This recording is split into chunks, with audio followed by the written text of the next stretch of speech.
ये कहानी है भारत के उस कारोबारी की जो साल 2008 में फोर्ब्स मैगजीन में दुनिया के सबसे अमीर लोगों की सूची में 8वें पायदान पर था। ये कहानी है उस भारतीय कारोबारी की जिसकी किस्मत के सितारे कुछ इस तरह फीके पड़े कि उसको आज 450 करोड़ रुपए बकाया रकम ना चुकाने के कारण जेल जाने की नौबत तक आ गई। नमस्कार, आप सभी का स्वागत है खुलासा न्यूज में और मैं हूं आपके साथ रजत शर्मा।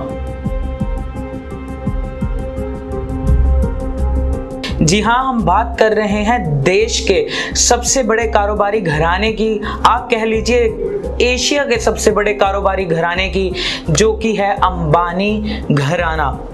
और उस कारोबारी का नाम है अनिल अंबानी। आप सभी को पता ही होगा कि कुछ सालों से अनिल अंबानी की जो कंपनी है रिलायंस कम्युनिकेशन आरकॉम और उसका एक स्वीडिश कंपनी एरिक्सन के साथ कुछ विवाद चल रहा था पैसों को लेकर, जिसके कारण सुप्रीम कोर्ट ने ये ऑर्डर तक दे दिए थे कि अगर आप 3 हफ्तों के भीतर ही आप अगर एरिक्सन को उनके 459 करोड़ रुपए नहीं वापस लौटाते तो आपको 3 महीने की सजा मुकर्रर कर दी जाएगी, यानी कि उनको 3 महीने तक के लिए जेल की सजा दी जा सकती थी। लेकिन कल ही उनके भाई मुकेश अंबानी ने उनकी मदद की और एरिक्सन को 459 करोड़ रुपए जो उनका बकाया था वो भुगतान राशि वापस कर दी। और क्योंकि पहले ही आरकॉम, हम आपको बता दें कि आरकॉम पहले ही 118 करोड़ रुपए एरिक्सन को वापस कर चुका था। आखिर ये विवाद है क्या कैसे आरकॉम और एरिक्सन के बीच एक जो कारोबारी डील हुई और उसके बाद उनमें तल्खियां आपस में कैसे बढ़ी, आइए हम आपको बताते हैं। साल 2014 में एरिक्सन और अनिल अंबानी की कंपनी रिलायंस कम्युनिकेशन के बीच एक डील हुई जिसमें एरिक्सन ने 7 साल के लिए आरकॉम का टेलीकॉम नेटवर्क संभालने का एक जो डील आपस में उनके बीच में साइन हुई। और इसी दौरान आरकॉम पर एरिक्सन का 1100 करोड़ रुपए का कर्जा हो गया। अब आप ये देखिए कि दरअसल आरकॉम ने एरिक्सन को 1100 करोड़ रुपए देने थे, लेकिन वो इसे देने में असफल रहा, जिसके चलते 30 सितंबर को एनसीएलटी पर उन्होंने दरवाजा खटखटाया और उन्होंने ये कहा कि हमें आरकॉम पैसा वापस नहीं दे रही। और एनसीएलटी में जब सेटलमेंट प्रक्रिया हुई, क्योंकि आरकॉम ने पहले ही ये एनसीएलटी में अपने सामने रख दिया था कि उनकी कंपनी जो है वो दिवालिया होने की प्रक्रिया में, और जब सेटलमेंट प्रक्रिया हुई तो आखिर में यह नतीजा निकला कि जो आरकॉम है वह 550 करोड़ रुपए बकाया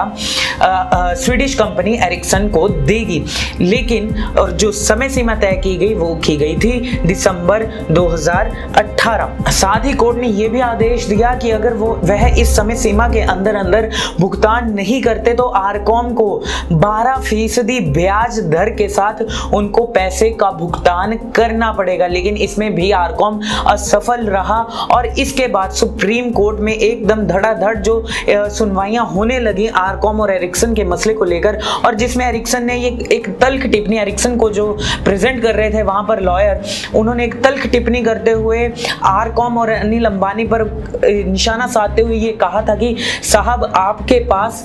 राफेल में निवेश करने के लिए, राफेल डील आपको पता होगा जो देश में इस वक्त चर्चा का विषय बनी हुई है कि अगर आपके पास राफेल डील में निवेश करने के लिए पैसे हैं तो क्यों नहीं आप एरिक्सन को उनके पैसे वापस चुका देते। और इसी के कारण सुप्रीम कोर्ट ने ये कहा था कि अगर आप 3 हफ्ते के भीतर एरिक्सन को उनके 550 करोड़ रुपए बकाया अगर नहीं चुकाते तो अनिल अंबानी और कंपनी के जो 2 और डायरेक्टर्स थे उनको 3 महीने तक की जेल की सजा हो सकती थी। आखिर अनिल अंबानी के जो एक अर्श से फर्श तक पहुंचने की कहानी है क्या, आखिर उनकी सितारों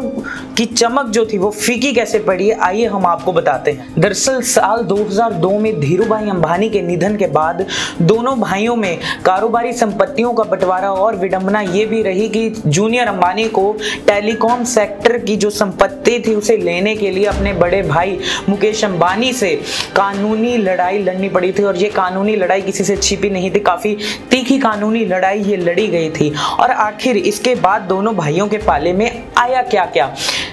तो मुकेश अंबानी के पाले में गई फ्लैगशिप ऑयल रिफाइनिंग और पेट्रोकेमिकल बिजनेस, और अनिल को क्या क्या मिला, पावर जनरेशन, फाइनेंशियल सर्विसेज और टेलीकॉम जैसे सेक्टर उनके हाथ लगे। लेकिन समय बदलता गया, अनिल अंबानी के जो सितारे थे वह फीके पड़ते गए और देखते ही देखते मुकेश अंबानी एशिया के सबसे अमीर बिजनेसमैन बन गए। आखिर हुआ क्या, जब दोनों भाइयों के बीच कारोबारी संपत्तियां बंट गई तो उसके बाद अनिल अंबानी ने अपनी कंपनियों में भारी भरकम कर्जा लेना शुरू किया, क्योंकि उनका जो एक मंशा थी वो थी अपने जो कारोबार को डाइवर्सिफाई करना और उसको अलग अलग लेवल पर, एक बड़े लेवल पर लेकर जाना, जहां पर उनके बड़े भाई की अनिल अंबानी के जो रिलायंस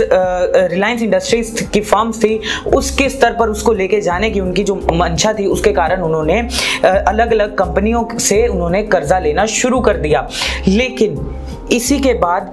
दरअसल इन दोनों भाइयों के बीच टेलीकॉम कंपनी में नॉन कंप्लीट एक पैक्ट था वो साइन हुआ था, जिसके कारण मुकेश अंबानी साल 2010 तक, हालांकि साल 2010 तक वो टेलीकॉम सेक्टर में अपना कदम नहीं रख पाए। साल 2016 में मुकेश अंबानी ने टेलीकॉम सेक्टर में जियो के साथ अपना कदम रखा और साल 2016 में आते ही उन्होंने टेलीकॉम सेक्टर में प्रतिस्पर्धा कुछ इस तरह बढ़ा दी कि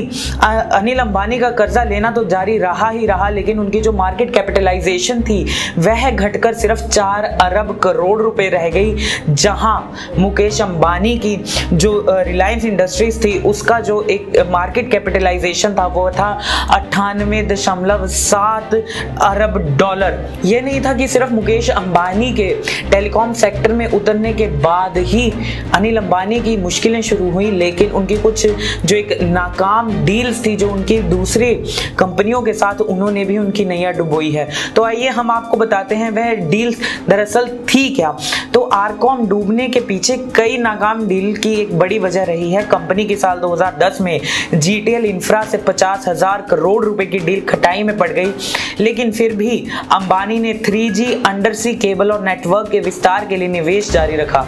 इसके बाद साल 2017 में कंपनी का एयरसेल के साथ विलय का सौदा भी नाकाम रहा।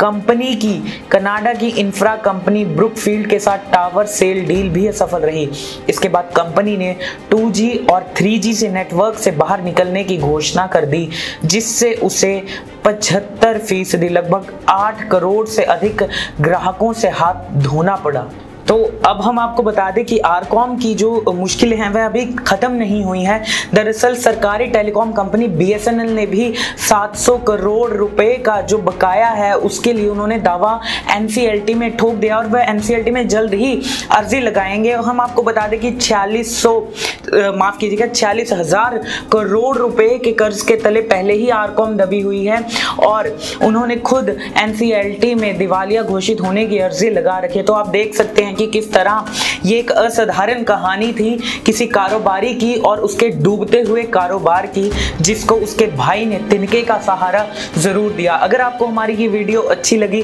तो इसे लाइक कीजिएगा, शेयर कीजिएगा और सब्सक्राइब कीजिएगा हमारे चैनल को और देखते रहिए खुलासा न्यूज़।